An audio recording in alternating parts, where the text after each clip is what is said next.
Sir அவருடைய ஜூனியர்னா அப்படிம்பாங்க.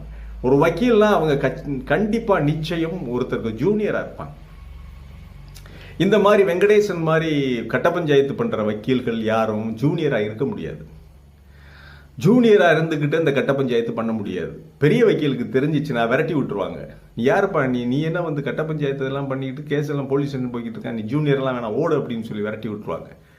சரி, ஒரு வக்கீலுடைய எவ்ரிடே லைஃப் என்ன?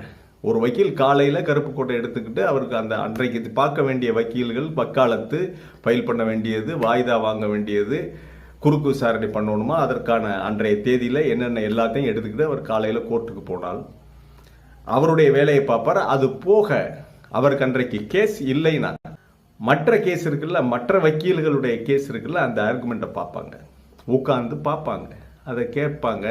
அதில் ஆர்குமெண்ட் எப்படி போகுது, பாயிண்ட்டுகளை எப்படி எடுத்து வச்சாங்க, எந்த இடத்துல வீக் பாயிண்ட்டு, எங்கே அடித்தார் எதிர் வக்கீல் அப்படிங்கிறதையெல்லாம் எழுதிக்கிடுவாங்க, நோட் பண்ணிக்கிடுவாங்க. அதை வந்து அனலைஸ் பண்ணுவாங்க. தெரியலைன்னா தங்களுடைய சீனியர்கிட்ட கேட்பாங்க, ஜூனியர்களுக்கு சொல்லி கொடுப்பாங்க, சாப்பிடும்போது டிஸ்கஸ் பண்ணுவாங்க. இப்படியெல்லாம் இதுதான் ஒரு வக்கீலுடைய எவ்ரிடே லைஃப். அப்புறம் சாயங்காலம் வந்த உடனே கேஸ் கட்டை எடுத்து வச்சுக்கிட்டு எழுதுவாங்க, ரெஃபரன்ஸ் எழுதுவாங்க, சட்ட புத்தகங்களை எடுத்து அதிலிருந்து பாயிண்ட்டுகளை எடுத்து எந்த வருஷம் எந்த தீர்ப்பு வந்திருக்கிறது என்பதையெல்லாம் கோட் பண்ணி இதுக்கு சாதகமாக இதெல்லாம் எழுதி அவங்க படுக்க போகிறதுக்கு 11 மணி ஆகும், 12 மணி ஆகும். ஒருத்தர் இண்டிபெண்டான வக்கீல் ஆகிறதுக்கே நடுப்பருவம் ஆகி போயிடும். அது வரைக்கும் ஜூனியராக தான் இருப்பாங்க. இதுதான் ஒரு வக்கீலுடைய எவ்ரிடே லைஃப்.